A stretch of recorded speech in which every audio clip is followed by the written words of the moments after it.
Boa tarde a todos. Obrigado por participarem de mais um evento de promoção de saúde da Secretaria de Serviços Integrados de Saúde do MPF. Eu sou o Dr. Alan Ferreira e, antes de qualquer coisa, gostaria de lembrar que, além dos eventos de promoção de saúde do Ministério Público da União, todos vocês podem encontrar orientações confiáveis no Portal da Saúde. Está disponível em saude.mpu.mp.br. O link já está aqui no nosso chat. O diferencial dessa página é que, além de serviços da área de saúde do MPF que vocês podem realizar, todo o conteúdo lá publicado é produzido por nós, pelos profissionais de saúde, especialistas nas suas áreas, e, diferentemente do que ocorre em muitos casos no ambiente virtual. O nosso evento de hoje terá 1h30 de duração e tem como objetivo orientar os integrantes do MPF sobre o diagnóstico, prevenção e tratamento da obesidade. Nesse evento, os participantes podem e devem fazer perguntas a qualquer momento utilizando o nosso chat. No entanto, pedimos que todos mantenham os microfones desligados durante a intervenção dos profissionais de saúde para o bom andamento do evento. Caso algum participante queira ver novamente tudo que será aqui discutido, o vídeo do evento será divulgado no Portal da Saúde em alguns dias e também no canal do YouTube do Portal da Saúde, que vocês já podem também acessar e se inscrever no link que temos aqui no nosso chat. Assim, quando o vídeo for disponibilizado, automaticamente vocês são todos notificados.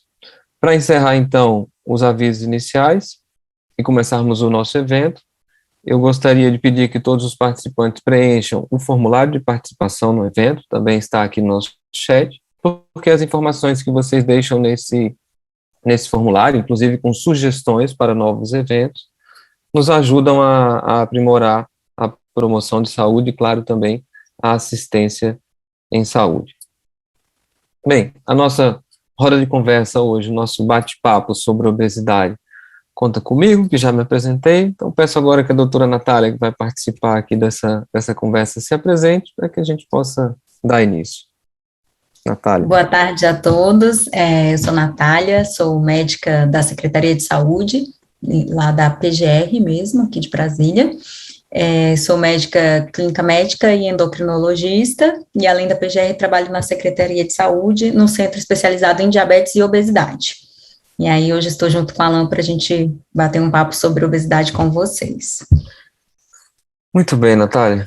É um problema muito grave, não é? Atualmente, a obesidade, o excesso de peso, daqui a pouco vamos tentar diferenciar isso, né, esses termos, que as pessoas ainda têm dúvida, mas eu queria começar dizendo a todos que estão aqui conosco que, quando falamos assim, 60% da população brasileira, em média, claro, isso varia de estado para estado, mas 60%, em média, tem excesso de peso.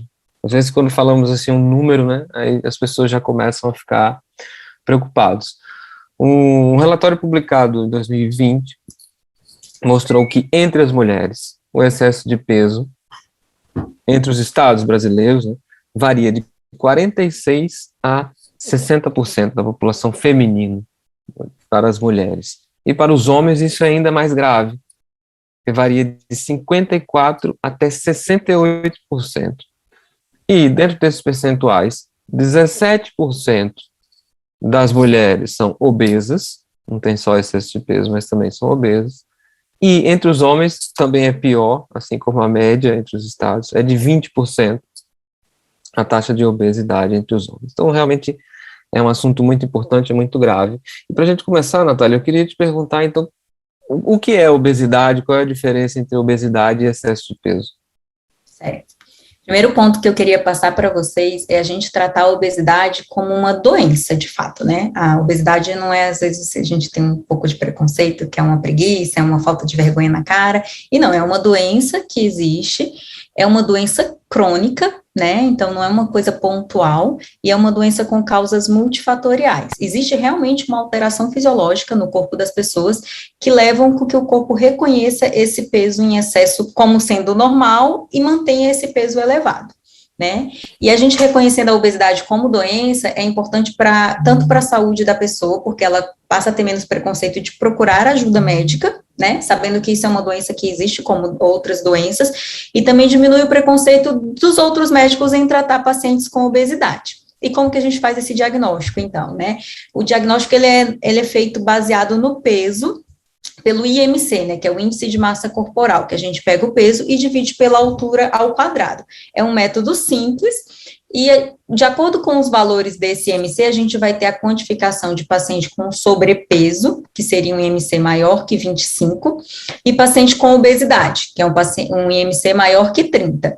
Dentre os pacientes com obesidade, a gente ainda consegue fazer a classificação do grau dessa obesidade, né? Então, a obesidade grau 1 é um IMC de 30 a 34,9, né? O grau 2 de 35 a 39,9, e o grau 3 quando a gente tem um IMC maior ou igual a 40. Então, Natália, quando a gente fala excesso de peso, a gente está falando de todo mundo, de todas essas subdivisões aí que você falou, não é? E quando falamos obesidade, são só aquelas pessoas que têm um IMC maior que 30, não é? Exatamente. Quando a gente fala que mais da metade da população está com excesso de peso, a gente tem um IMC maior que 25. E quando a gente fala que 20% está com obesidade, a gente tem um IMC maior que 30.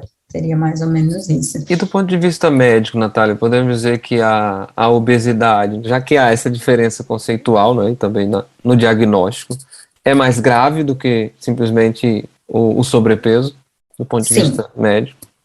Sim, quanto maior o excesso de peso, a gente tem mais comorbidades associadas a essa obesidade e redução da expectativa de vida também desses pacientes. Então, por mais que a gente tenha ainda um conceito, às vezes, de que eu só sou gordinho e não tenho doença nenhuma, a própria obesidade, ela já é uma doença, né? E ela já diminui a expectativa de vida. E quanto maior esse grau de obesidade, menor essa expectativa.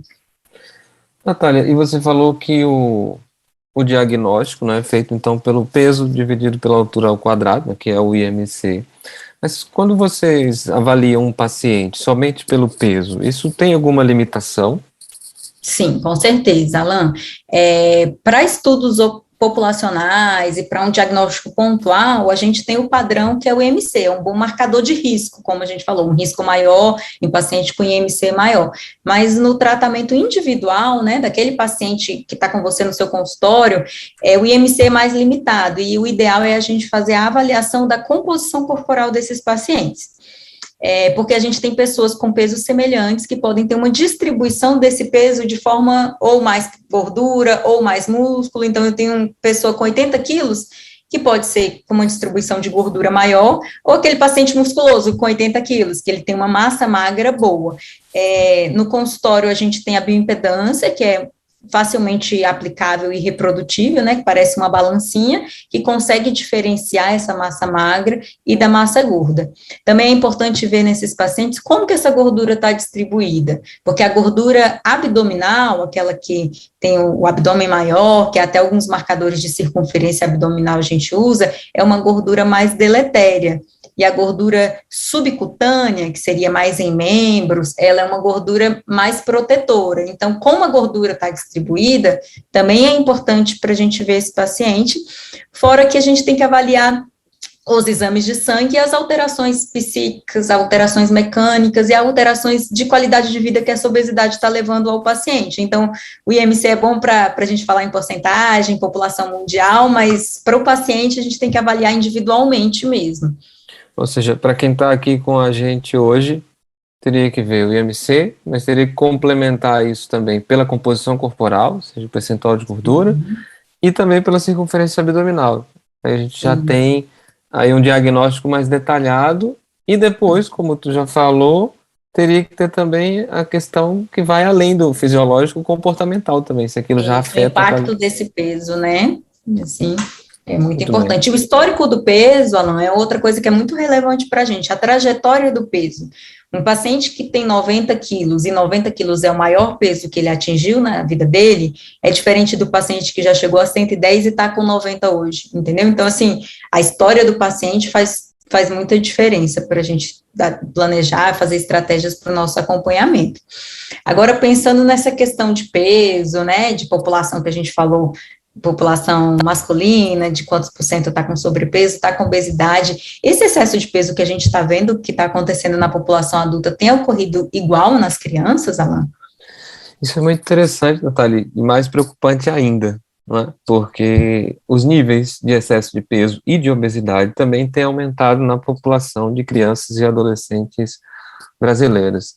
Isso é mais preocupante na população mais jovem, porque os fatores de risco que causam a obesidade no adulto e na criança são um pouco diferentes, né? Porque a criança, ela, por exemplo, tem o hábito dietético, ou seja, o hábito alimentar, que geralmente a família tem, não é ela que compra, não é? Ela até tem o desejo de comprar, mas não é ela que compra. Isso significa que o ambiente influencia muito mais as crianças do que influencia os adultos, né? E nós dizemos, de um modo geral, que as crianças que nascem com baixo peso ou com alto peso para a idade, no nascimento, elas já têm um risco maior de ter excesso de peso. Ou aquela criança que é filha de mãe diabética, ou filha de pais obesos, ou tem a interrupção precoce do aleitamento materno.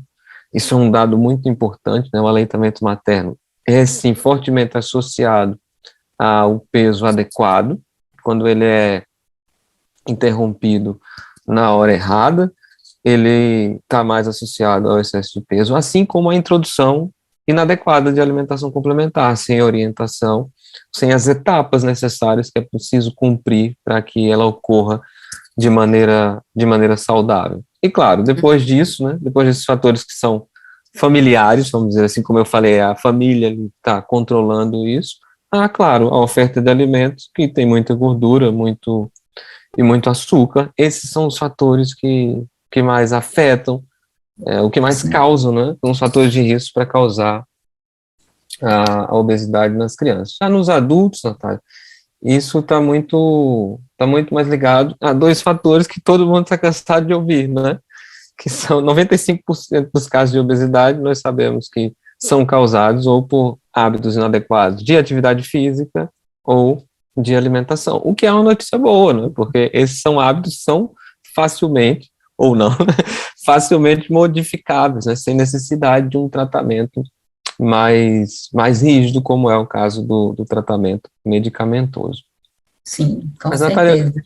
eu estava aqui te respondendo e fiquei pensando que talvez seja importante esclarecer também, independente de ser criança ou adulto, por que que uma pessoa ganha peso? Por que que ela fica com excesso de peso? Pode ajudar todos a entender isso? Então, como você mesmo comentou, né, a gente acaba ganhando peso porque ocorre um desbalanço energético, ou por um aumento da ingesta, né, pela dieta inadequada, ou pela falta de atividade física. Mas por que, então, algumas pessoas ganham peso e chegam à obesidade e outras não? Então, qual seria a causa dessa obesidade, né? A gente sabe que o organismo do paciente obeso, ele perde essa capacidade de regulação cronicamente e vai levando ao maior consumo calórico ao longo da vida dessa pessoa. E as causas são multifatoriais, não, assim, muitas vezes eu recebo paciente no consultório e falo assim, doutor, eu estou ganhando peso, eu vim aqui fazer uns exames para ver o que está causando o ganho de peso. A gente tem inúmeros hormônios envolvidos nesse ganho de peso, mas não são hormônios dosáveis, eles acontecem, né, 80% dos genes da obesidade, eles estão no cérebro, então a gente não consegue dosar e saber qual que é o gatilho que leva a esse ganho de peso. O que a gente sabe é que, vamos supor, em estudos, eu tenho 3 ratinhos, 3 animais, e eu vou superalimentar um, dar comida normal e restringir comida para outro. Então, o superalimentado vai ficar gordinho, o normal vai manter o peso, e o com comida restrita vai perder. Se depois eu libero a alimentação deles, habitualmente em 1 ou 2 semanas eles voltam ao peso habitual deles. O que ficou gordinho perde, o que tinha perdido ganha, e eles mantêm o mesmo peso. Isso teria que ser o fisiológico, que seria o sonho de todo mundo, né? Que a gente sempre mantivesse o mesmo peso, mas algum gatilho acontece na nossa genética que faz com que a gente perca essa autorregulação, entendeu? E isso tem algumas causas. A causa genética tem importância. A gente sabe que filhos de pais magros têm menos de 10% de chance de ter obesidade.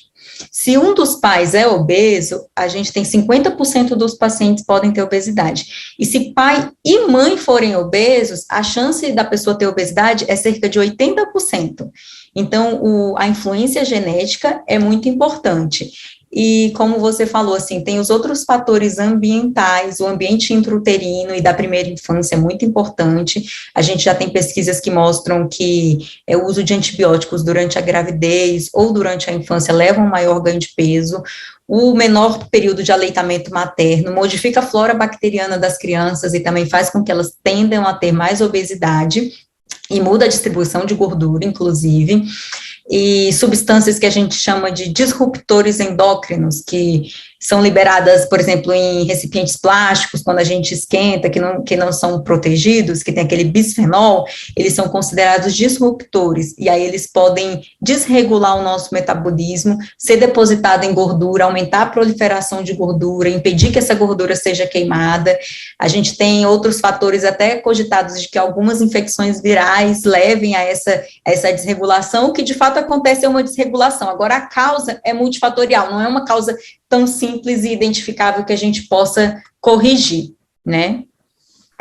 Natália, e você falou uma coisa sobre a desregulação hormonal, né? No consultório a gente escuta muitas pessoas falando da tireoide, né? Ah, porque eu devo ter algum problema de tireoide porque eu não consigo, de forma alguma, emagrecer, ou ganho muito peso, deve ser a tireoide.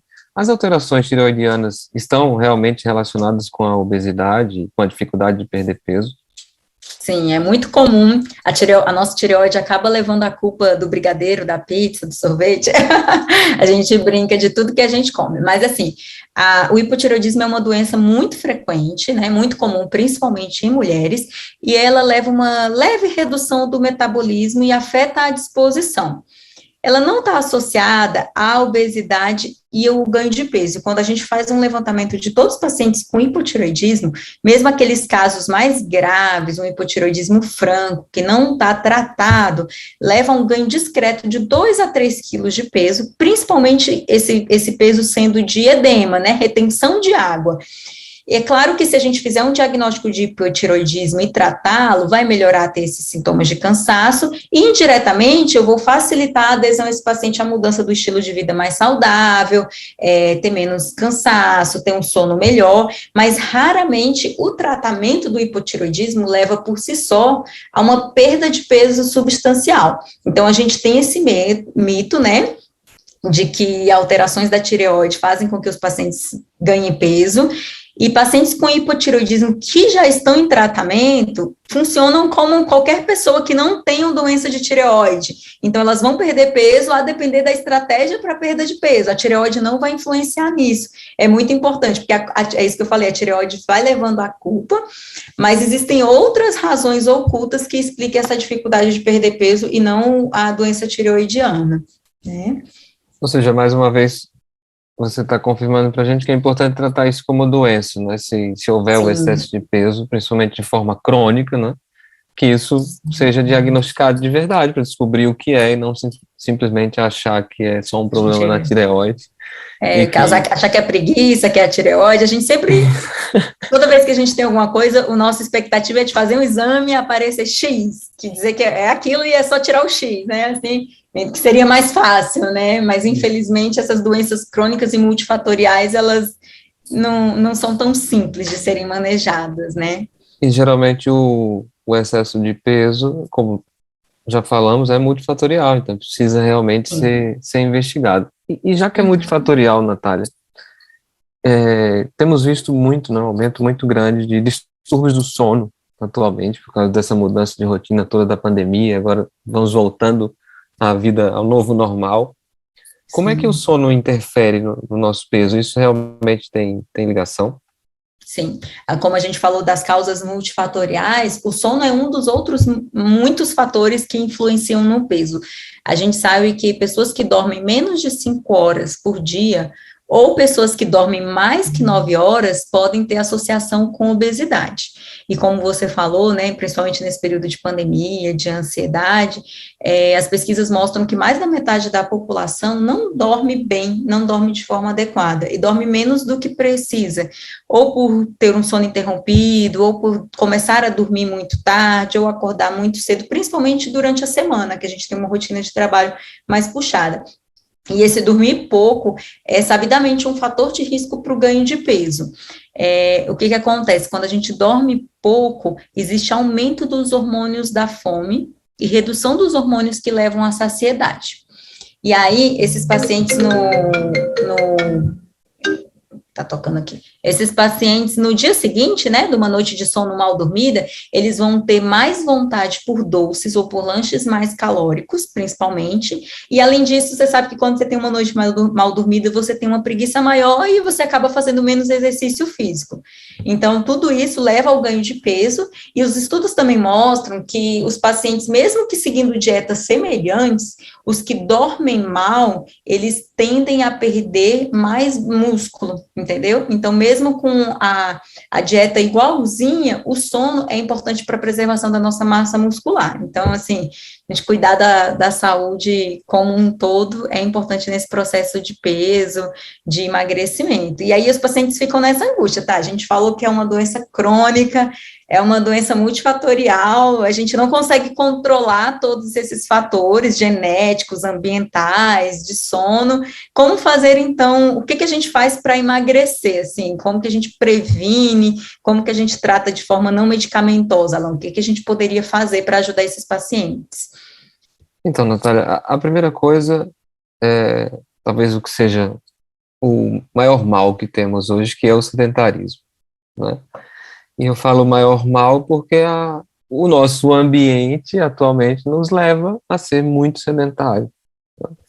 E quando eu falo sedentário, é importante esclarecer isso para todo mundo, porque há certa uma confusão que a mídia causa, né, com esse termo, quando o IBGE publica algum estudo, ou quando se fala desse assunto de sedentário, né, as pessoas sempre levantam a mão e falam, eu vou para academia, o outro fala, eu jogo futebol fim de semana, né? A gente sempre faz alguma coisa, mesmo que seja pouco. E é importante dizer que isso não significa não ser sedentário, ok? Não ser sedentário é o contrário de ter um nível de atividade física acima do sedentarismo. E muitas vezes ir para a academia 2 vezes por semana ainda não nos tira desse nível. Isso é que é grave. Por quê? Porque a quantidade de energia que a gente gasta em 1 hora de exercício físico, que é aquela atividade física estruturada, planejada, é isso que chamamos de exercício físico, é muito pequena quando nós pensamos no nosso dia todo. E quando no dia todo nós somos extremamente sedentários, ou seja, o que é ser extremamente sedentário? É trabalhar 8 horas, 6 horas ou 4 horas por dia, sempre sentado, e além disso, também continuar sedentário, ou seja, ficar sempre no sofá, deitado, usar o carro, ou seja, aquelas pessoas que estão aqui com a gente e nunca caminham ou fazem o transporte usando bicicleta, usa sempre o elevador para quem mora em prédio, não brinca com as crianças para quem tem filho, ou não tem um lazer ativo, né, em vez de estar no jogo eletrônico, eu vou jogar futebol, ou esporte que gosta, ou, enfim, como eu falei, brincar com as crianças, né. Quem tem uma rotina assim, extremamente sedentária, ele precisa, na verdade, fazer mais exercício físico ainda.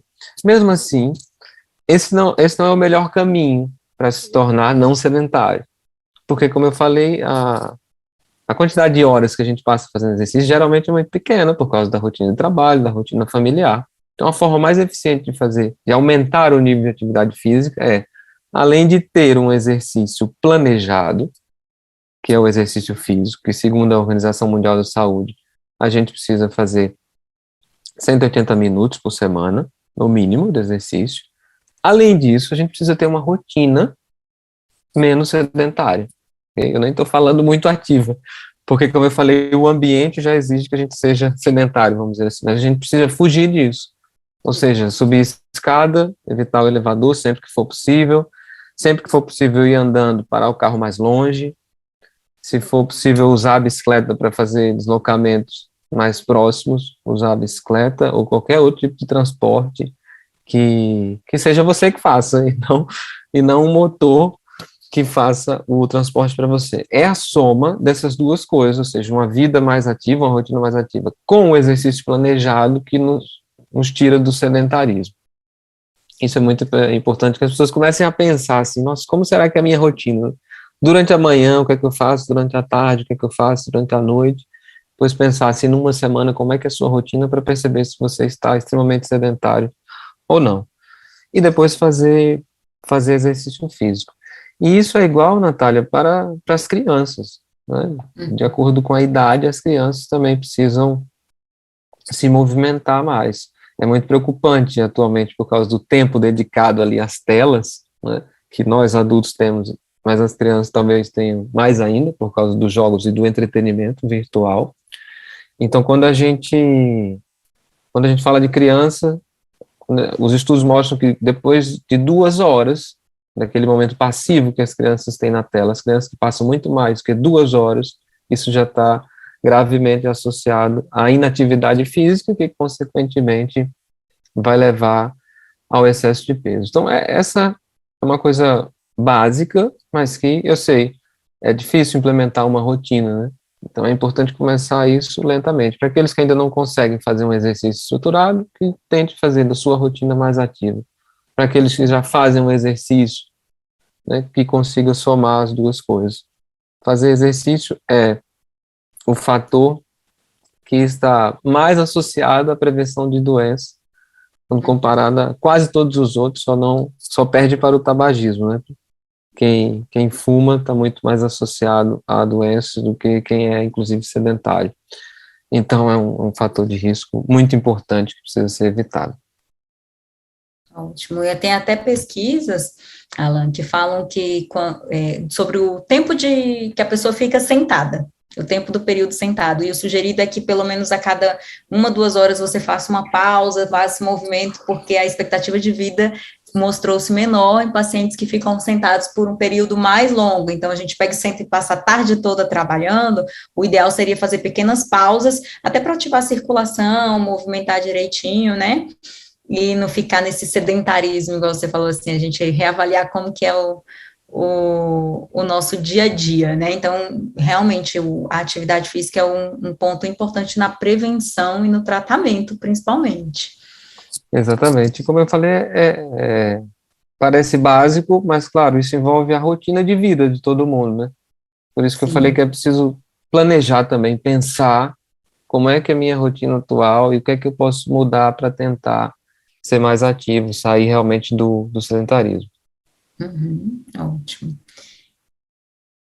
Ok, o outro ponto importante, além da atividade física, é a alimentação, né? Como a gente falou do desbalanço energético, então, se eu como calorias em excesso, o meu corpo vai estocá-las, e eu não gasto com atividade física, o meu corpo vai estocar em forma de gordura, que é o que vai levando ao ganho de peso a longo prazo. E aí fica aquela dúvida eterna, assim, que dieta seguir, né? O pessoal pega a dieta da vizinha, uma dieta da internet, consultei com um nutricionista há 5 anos, eu sei tudo que eu preciso fazer e começa a fazer, né? Acho que vocês vivenciam aí na nutrição, tanto quanto a gente.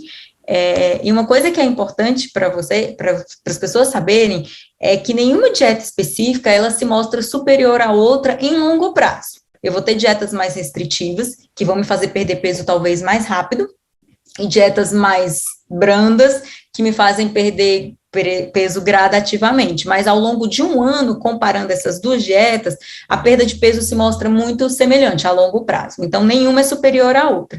Qual vai ser a melhor dieta, né? A melhor dieta vai ser uma que seja compatível com as preferências pessoais, as preferências culturais e que seja mantida a longo prazo por esse paciente, né? Então, se eu tenho uma dieta muito maluca, muito restrita, eu sei que ela não vai ser mantida. Então, não vai ser a melhor dieta para você, né? Aqueles jejuns de não sei quantas horas que às vezes as pessoas fazem, você consegue fazer às vezes por um período mais curto, mas depois você não consegue manter. E a base de qualquer dieta que vai te fazer perder peso é a redução calórica, né? É o componente essencial para a perda de peso. Então, eu posso fazer um jejum, mas no período que eu comer, se eu comer em grande caloria mais do que eu preciso, eu não vou perder peso. Ou eu posso comer de 3 em 3 horas, mas se eu comer mais do que eu preciso, eu não vou perder peso. A base fisiológica do tratamento da obesidade em relação à dieta é fazer um déficit calórico, né? Então, assim, nenhuma dieta é superior à outra, vai ser individualizada, assim como a gente conversou, tudo é individual, como que o paciente responde, e aí a gente pensa justamente isso, a melhor dieta é a que foi feita por você e naquele momento, não há anos atrás, né? Assim, o tratamento continuado com o nutricionista é de suma importância. Sabe, Natália, quando você falou da tireoide, eu lembrei das dietas, ou da própria Hum. alimentação, né? Porque na alimentação é muito parecido. As pessoas geralmente buscam um culpado, né? Ah, é o açúcar, ah, é a gordura. E, na verdade, nós, nutricionistas, nós vemos a alimentação, né? E não os alimentos. É muito, é muito ruim ficar culpando, né, um alimento, até porque muitos alimentos estão associados a prazeres, a momentos familiares, e às vezes a pessoa fala, não, eu não vou comer isso porque eu estou de dieta, né? E por isso eu não como este alimento. Mas aí ela para de consumir aquele alimento, ou até um grupo de alimentos, completamente, mas a alimentação toda ainda continua ruim. Eu queria chamar a atenção das pessoas para isso, porque há duas regras que na nutrição nós temos que são básicas para ter uma alimentação equilibrada. E depois é que vem o resto. Depois que eu vou escolher que tipo de carboidrato eu vou consumir, que tipo de gordura eu devo consumir. A primeira regra é fazer refeições o máximo possível completas em nutrientes. Ou seja, toda vez que eu for comer, fazer um lanche, almoçar ou jantar, que eu faça isso consumindo carboidrato, proteína, gordura boa e fibra. Porque se eu conseguir seguir isso, automaticamente eu já vou consumir mais vegetais, legumes, vou consumir mais frutas e vou consumir menos açúcar e gordura ruim. E aí as pessoas, os pacientes também sempre perguntam, Alan, espera aí, o que é carboidrato, proteína, gordura e fibra? Né? Eu não sei o que é isso. Então, vamos colocar isso num prato de comida, né? Pensando num prato de comida, imagino que já almoçamos, mas vamos almoçar, se fôssemos almoçar agora, né? Carboidrato é arroz, mandioca, feijão, farofa, ervilha, grão de bico, lentilha, tudo isso são fontes de carboidrato que geralmente a gente consome no almoço, macarrão também, tudo isso é carboidrato. As proteínas são as carnes, peixe, frango, ovo, queijo, algumas pessoas comem queijo na salada, né? E as fibras estão, principalmente nas leguminosas, como feijão, ervilha, grão de bico, também é bastante fibra, mas também na salada mesmo, como falamos, né? Nas folhas ou nos brotos, no caule das plantas ou nas flores das plantas, que usamos para montar a salada. E a gordura boa é o óleo que utilizamos, o óleo vegetal que utilizamos para preparar a comida, além do azeite ou o próprio abacate, que algumas pessoas utilizam na salada. É isso que chamamos de gordura boa. Então, se fôssemos montar um prato para almoçar ou jantar, o ideal é que tivesse uma boa proporção entre esses nutrientes. É claro que para aquelas pessoas que precisam emagrecer, ou seja, precisa de uma mudança, as proporções vão ser diferentes daquelas pessoas que já estão no seu peso adequado e não necessitam dessa mudança. Mas se ambas fizerem um prato com essa proporção, já é muito bom. E se fosse um lanche, que eu tentasse pelo menos seguir essa lógica, não é?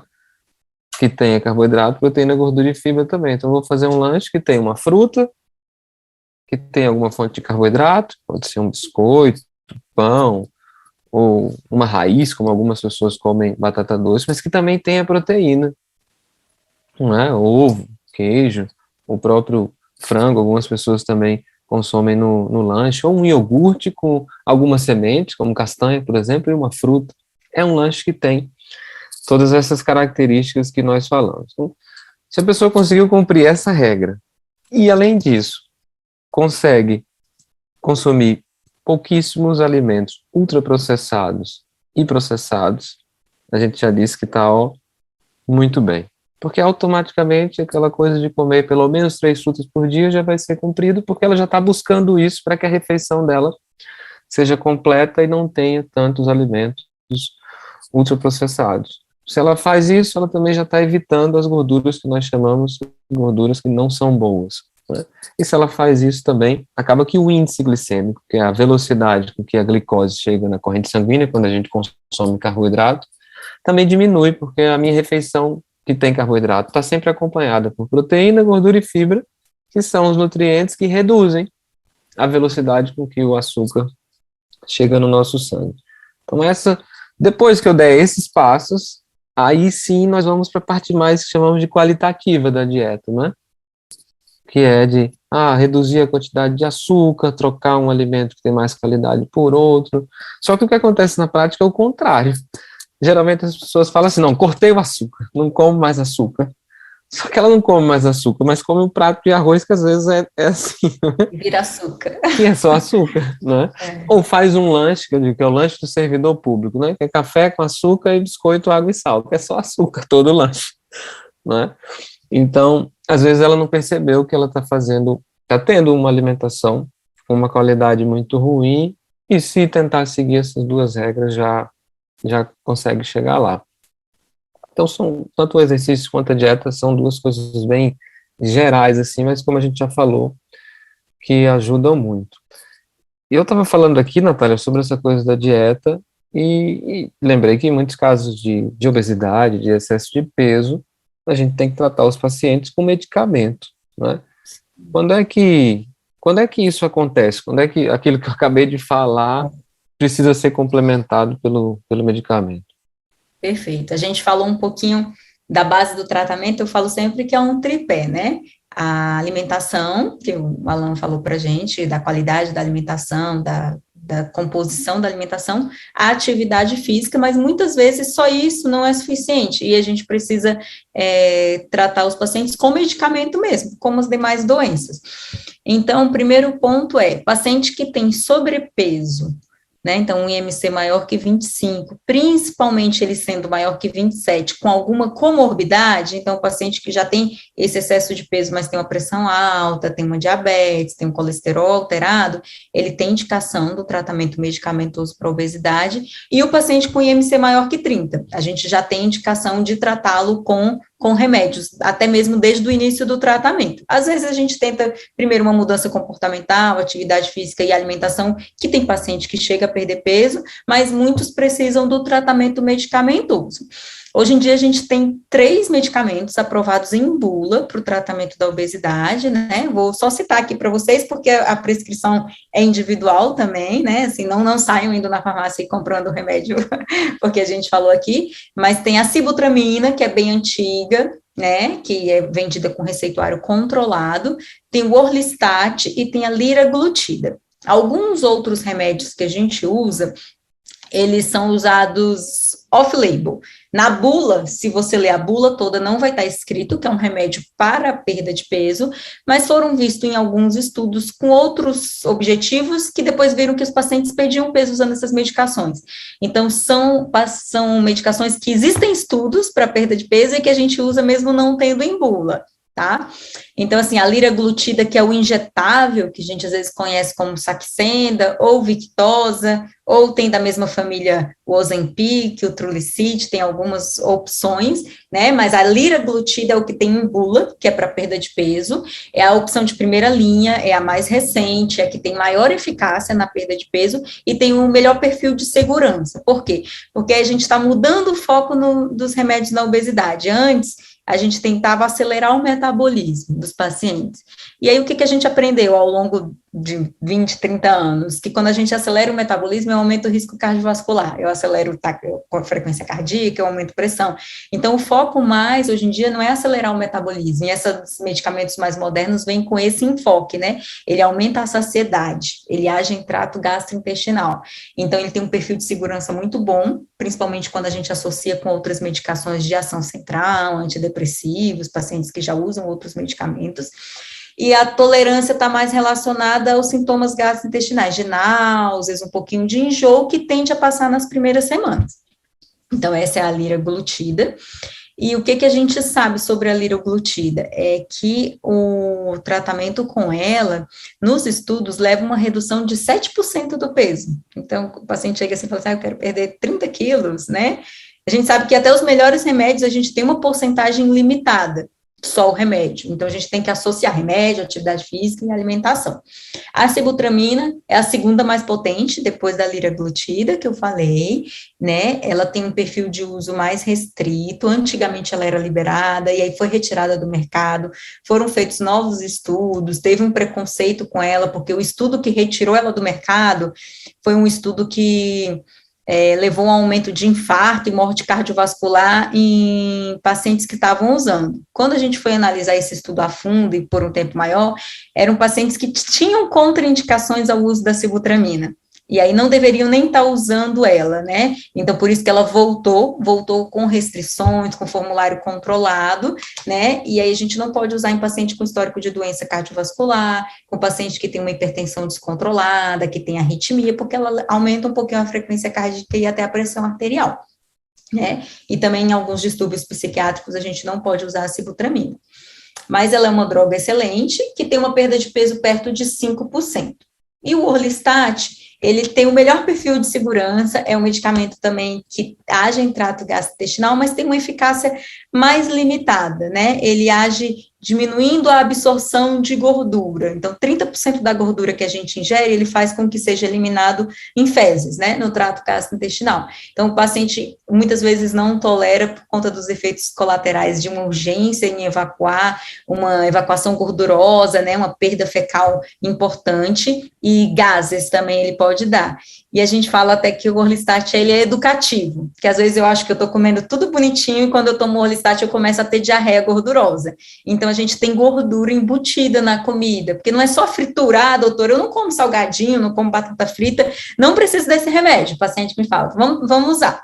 Vamos ver. E aí a gente descobre que no preparo do arroz vai muito óleo ou azeite, no preparo do feijão, igual você falou, às vezes não é porque um alimento é saudável que eu posso usar ele à vontade, assim, não tem o vilão e o bonzinho, né? A gente tem que ter um equilíbrio na composição da dieta. Então o Orlistat, ele é menos potente, mas é bem tolerável, e ele é um educador, assim, da alimentação também.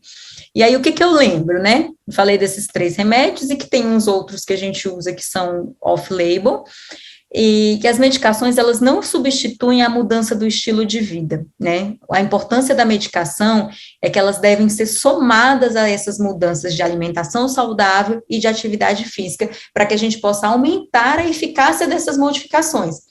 A gente sabe que muitas vezes, sozinho, a dieta e a atividade física não leva ao resultado desejado.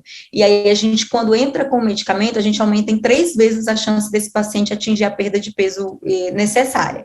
Mas só o remédio, ele também não faz efeito. Assim, eu posso dar o mais moderno, que eu não vou ter o resultado esperado. Eu já ia lhe perguntar isso. Então, vou fazer aqui o papel do paciente, tá bom, Natália? Sério? Imagina que eu chego no teu consultório hoje e falo assim, Natália, eu não quero saber nada de comer saudável, eu como de qualquer jeito mesmo e faço exercício quando eu quero, quando eu gosto.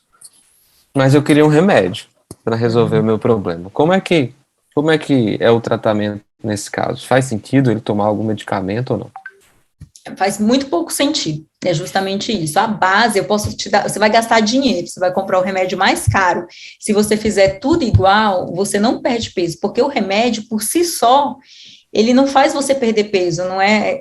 Seria um sonho e a pessoa estaria milionária que criar esse remédio que você toma e faz tudo igual e vai perder peso, né? O remédio, ele te ajuda a seguir o plano alimentar que o nutricionista passou, a seguir o plano de atividade física. Então, às vezes, ele aumenta a saciedade, né? Diminui a fome, que faz com que você siga toda aquela intervenção não medicamentosa.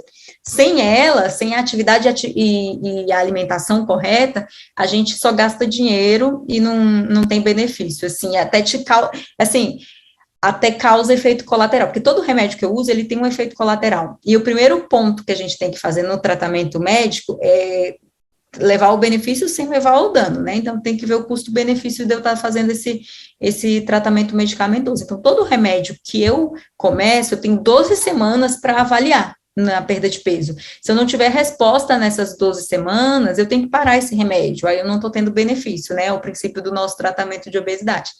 E lembrar que é justamente aquela história, que é individual a prescrição, o remédio, eles agem em locais diferentes e pessoas diferentes respondem de formas diferentes. Então, eu posso responder muito bem a sibutramina e eu posso dar para o Alan e ele não responder de jeito nenhum.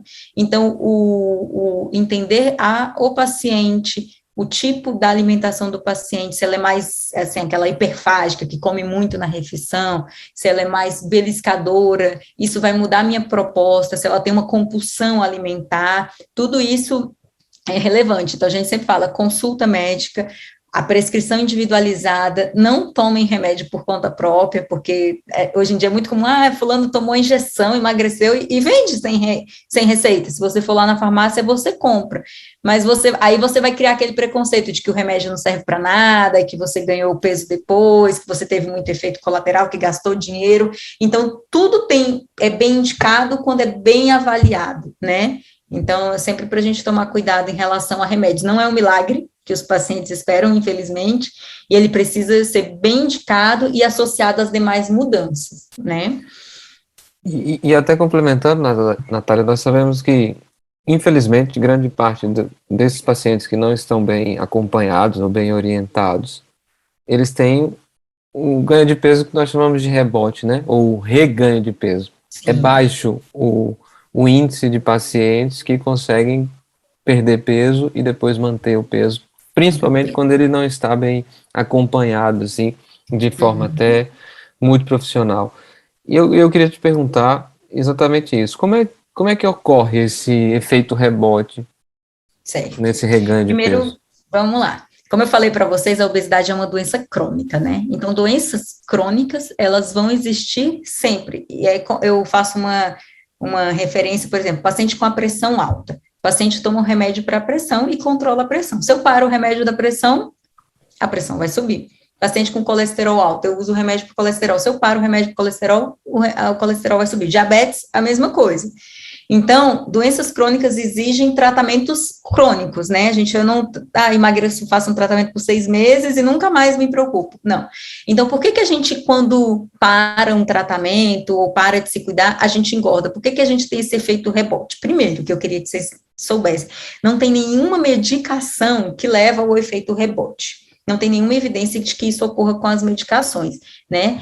E esse negócio que, o remédio não funcionou porque quando eu parei, eu engordei tudo de novo. Na verdade, é o contrário que a gente tem que pensar. O remédio estava funcionando, porque quando eu parei, eu engordei. Então, quando eu estava usando, o remédio era excelente.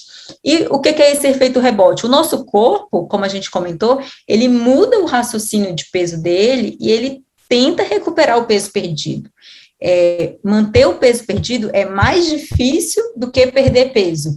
A cada quilo de peso que a gente perde, o nosso corpo diminui o metabolismo e aumenta a fome. A gente tem mecanismos de compensação.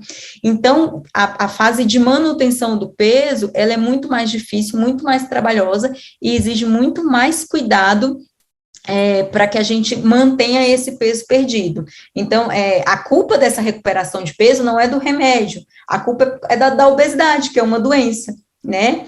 Então, existe uma tendência natural do nosso peso retornar ao ponto de origem de que a gente estava antes do tratamento, por causa desse aumento da fome e diminuição do gasto energético, né? É assim, como a gente falou de exercício físico, ninguém fala assim, o exercício físico não funciona, porque quando eu paro de ir para academia, eu perco massa muscular.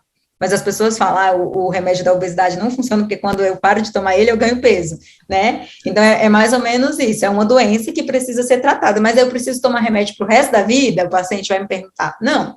Alguns pacientes precisam fazer algumas manutenções medicamentosas, mas é possível trocar o tratamento. Mas como? Ou aumentando o exercício físico, ou fazendo uma vigilância mais intensa de mexer no estilo de vida, na alimentação, né? Você vai fazer compensações para que você mantenha esse peso, né? Pesagens frequentes, não tenham medo da balança, se pesem. Assim, tem paciente que fica 3 meses sem ir no consultório e fala assim, doutora, não sei o que aconteceu, se eu engordei ou se eu emagreci. Não, gente, você precisa de uma balança, pode ser a mais simples, mas só para você ter um parâmetro, né? Se eu estou ganhando, se eu estou perdendo peso, o exercício físico regular para a gente parar a medicação, um controle alimentar importante, diminuir o consumo de fast food, de comidas industrializadas, né? Aumentar as frutas, verduras, vegetais. Sabe que pesquisas mostram que 90% dos pacientes que conseguem manter o peso perdido são pacientes que consomem nada de bebidas açucaradas, então refrigerante e suco também, né? A gente acha que o suco é saudável, mas tá lá o suco cheio de açúcar, às vezes. Então, isso é muito importante. Principalmente o suco industrializado, não é? Sim, o suco de caixinha. Né? Esse é o grande problema. Você estava falando da balança e eu me lembrei de que alterar tanto o peso, né, ou frequentemente o peso, significa desregulação metabólica, né? Então, por isso Sim, que, como tu falou, não ter medo da balança, as pessoas precisam conhecer o seu peso, né? justamente. E Para se quando a gente fala em manter. pesar, não é assim, pesar, tem paciente que diz, pesa de manhã e de noite, todo dia, pesa de manhã e de noite. Não, pesa uma vez por semana, para saber o que está acontecendo naquela semana, né? Então, você se conhece, você não, e é até um período que você consegue fazer uma intervenção precoce. Aí eu pesei, ganhei um pouquinho essa semana, pesei na outra, ganhei mais um pouquinho, na terceira ganhei de novo. Vamos rever o que eu estou fazendo errado, se eu comi em excesso, foi muita confraternização, deixei de ir na academia, você já tem um tempo hábil de mudar na semana seguinte, não daqui 3 meses quando você volta no consultório, né? Então, Sim. isso é importante. E já aproveitando essa nossa discussão aqui, Natália, para fazer a primeira pergunta do pessoal que está nos acompanhando aqui, a primeira pergunta do chat, a Raquel Tá. perguntou exatamente disso que estamos falando do reganho de peso. Quando uma pessoa emagrece e depois ela para de emagrecer, né? Existe ali um platô, o corpo se regula e eu não consigo mais perder peso depois de uma fase emagrecendo. O que é que ela precisa fazer para voltar a perder peso, ou seja, voltar para uma fase novamente de emagrecimento? Ativa, né? Então, isso é muito comum. A gente perde peso muito fácil no início, né? E depois atinge um efeito platô, que os pacientes costumam relatar, e não consegue sair desse peso. É justamente pela compensação que o nosso organismo fica tentando, né? De diminuir o gasto calórico e aumentar a fome. E aí, nisso, a gente tem que fazer estratégias para reativar o déficit calórico. Então, muitas vezes a gente tem que mudar a dieta, né, dar uma dieta com mais saciedade, com mais proteína, com menos carboidrato, com uma restrição calórica um pouquinho maior e aumentar a atividade física. A gente sabe que para perder peso, a gente precisa de pelo menos uns 150 minutos de atividade física por semana. Então, eu vou na academia, como você falou, 2 vezes por semana, pode ser bom, mas a gente precisa, para perder um peso ativo, a gente precisa aumentar ainda mais, ver qual que é o tipo de peso que você está perdendo, porque o que acontece? Às vezes o paciente faz uma dieta muito restritiva e perde massa muscular. Se eu perco massa muscular, eu caio muito meu metabolismo, então fica cada vez mais difícil perder esse peso, entendeu? Então a composição da dieta e da atividade física também vai ser importante. E esse acompanhamento, nessa fase, né, Natália, eu diria que é a fase mais importante de um acompanhamento muito próximo, né? Ou seja, na Sim, fase que eu já estou emagrecendo e talvez parei de emagrecer aquilo que era esperado. que Porque muitas gostaria. vezes, com alguns pacientes, né, nós restringimos ainda mais a dieta quando é possível. E em Uhum, outros, nós aumentamos a quantidade de energia consumida. Porque essa sim, quantidade de energia consumida, quando nós aumentamos, também faz com que balanço ele negativo. possa ter mais disposição para fazer exercício, para que ele possa ser Uhum, mais ativo e para que o metabolismo dele perceba que a restrição acabou, né? E assim a gente sim, volte a regular o metabolismo para produzir mais energia, gastar mais energia, e não para armazenar energia, que é o que acontece quando as pessoas ficam numa restrição por um longo período. É por isso que esse platô existe, né? A pessoa restringe sim. tanto a alimentação que chega uma fase que o corpo, como você bem falou, começa a economizar energia, né? Uhum, E aí nessa fase, é, o meu gasto energético basal até está tão baixo, porque eu consumo pouquíssima caloria, que eu não consigo mais perder peso. E aí é a hora de aumentar um pouco até mesmo a ingestão calórica. E a gente só consegue fazer isso no acompanhamento muito próximo, né, nesses casos. multidisciplinar e contínuo. E outra coisa que eu acho que é importante é a gente ter metas reais de peso, né? Então, assim, o peso ideal, até quando a gente faz a bioimpedância, que eu comentei, vem uma tabela lá com um peso ideal que é muito fora da realidade dos nossos pacientes e de todas as pessoas. Então, o peso ideal do paciente é aquele melhor peso em que a saúde e a qualidade de vida dele está no máximo. Às vezes, perdas maiores podem vir associadas com uma piora na qualidade de vida, por restrição em excesso. Então, a gente tem que avaliar bem isso. A gente sabe que existem benefícios na perda de peso, e uma perda de 5 a 10% do peso já tem uma melhora significativa, tanto das doenças como nas prevenções de doença e na redução de morte. Então, talvez alinhar expectativas também é interessante, né? Porque hoje em dia a gente vê uma obsessão, às vezes, paciente com peso normal e que quer perder mais, que aquilo não é o limite que o seu corpo aguenta, né? Exatamente. Muito bem. Natália, então eu vou continuar aqui as As perguntas do nosso perguntas? chat, já para Ótimo. começar a explorar Uhum. tudo que os Tá. participantes colocaram aqui. Uma Uhum. pessoa disse que é obesa há anos e isso está associado à resistência insulínica. Certo. E na pandemia ela conseguiu reduzir 17 quilos, mas ainda Uhum. tem obesidade grau 1, né, tem 91 quilos atualmente. No entanto, apesar da perda de peso, a insulina continua alta, né, entre 18 e 23. Ela pergunta: a perda de peso não implica necessariamente na redução da taxa de insulina? Essa é a primeira pergunta que ela faz. Certo.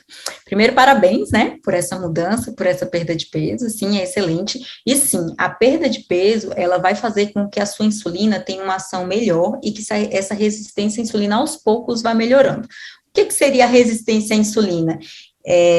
O seu corpo acaba tendo que produzir insulina a mais para conseguir baixar aquela glicose sanguínea, né? Então, quanto menos peso eu tiver, menos gordura eu tenho, então eu tenho menos padrão inflamatório, e com isso eu tenho insulinas mais baixas para manter glicoses normais. Isso é ótimo, sim. Então, essa perda de peso já te trouxe benefício. Pode ser que não seja tão imediato, né? Igual você falou assim, você continua com a insulina um pouco mais alta, mas ao longo do tempo isso tende a melhorar. E aí a gente vai usando outras estratégias para também tentar diminuir essa insulina. E aí ela também pergunta sobre, ela diz exatamente aquilo que estávamos comentando antes, Natália, que o peso dela estagnou, né? Ela perdeu Uhum. 17 quilos e parou, e ela pergunta se isso é normal. Era exatamente aquilo que a gente estava falando antes, né? É normal, isso acontece muito, e só que também liga a luz de alerta para dizer, ó, algo precisa mudar agora, de novo, né? Mudou no início, perdeu 17 quilos, agora parou. Se é necessário perder mais, como você já colocou aqui na mensagem que sim, é preciso Uhum. modificar de novo a rotina de exercício e a dieta e, claro, conversar com os profissionais que lhe acompanham Que tem te para verificar acompanhado. os medicamentos, não é, Natália? Uhum, com certeza. E assim, existem alguns medicamentos que a gente usa para melhora dessa resistência à insulina, mas o que de fato vai fazer essa insulina cair mais vai ser a composição alimentar dela, né? O paciente que tem muita resistência à insulina, igual aquela história, eu tiro o açúcar, mas como carboidrato, então dependendo da qualidade do carboidrato, não é que eu vou mandar o paciente é zero carbo, né? Assim, vou comer sem carboidrato nenhum, não é isso.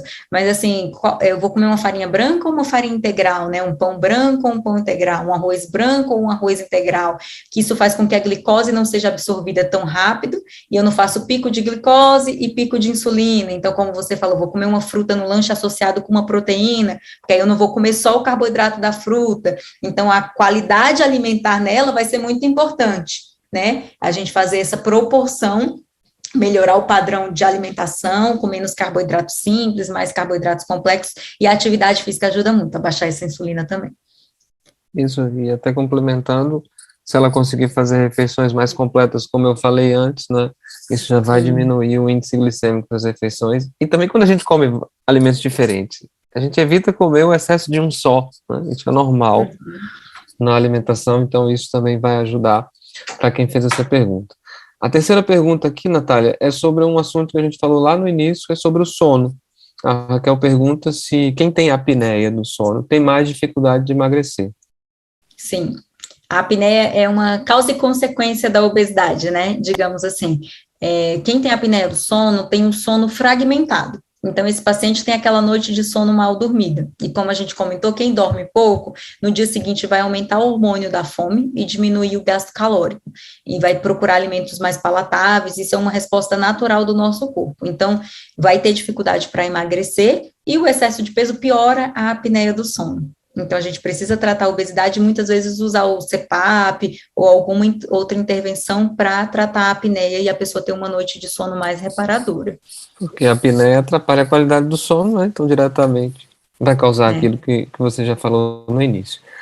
Aqui um depoimento agora, em vez de uma pergunta, eu gostaria de ler Uhum. para todo mundo. A Juliana Rodrigues, da Procuradoria Regional de Pernambuco, disse que há um Uhum. ano mudou a alimentação. Ela tinha sobrepeso e hoje em dia tem o IMC em 23.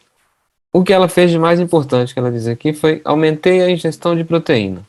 Foi isso que ela fez. Isso fez a diferença. Ela passou a sentir menos fome e, consequentemente, passou a comer menos ultraprocessado. Para quem ainda não conhece bem o que é o conceito de ultraprocessado, pessoal, alimento ultraprocessado são aqueles, entre aspas, alimentos, né? São as formulações que a indústria prepara, que são feitas, na maior parte da sua composição, com substâncias extraídas de alimentos, ou seja, óleos, gorduras, açúcares, amidos e até mesmo as próprias proteínas, e geralmente é um grupo de alimentos que tem muita gordura transsaturada, que já é um nutriente muito, muito ruim para a saúde. Ou seja, são aqueles alimentos, entre aspas, que são feitos pela indústria, né? Não são alimentos que vêm da natureza. É isso que chamamos de ultraprocessados. Então ela falou que fez isso e desde então faz exercício de 6 a 7 vezes por semana. E está nessa rotina agora foi o que trouxe resultado para ela.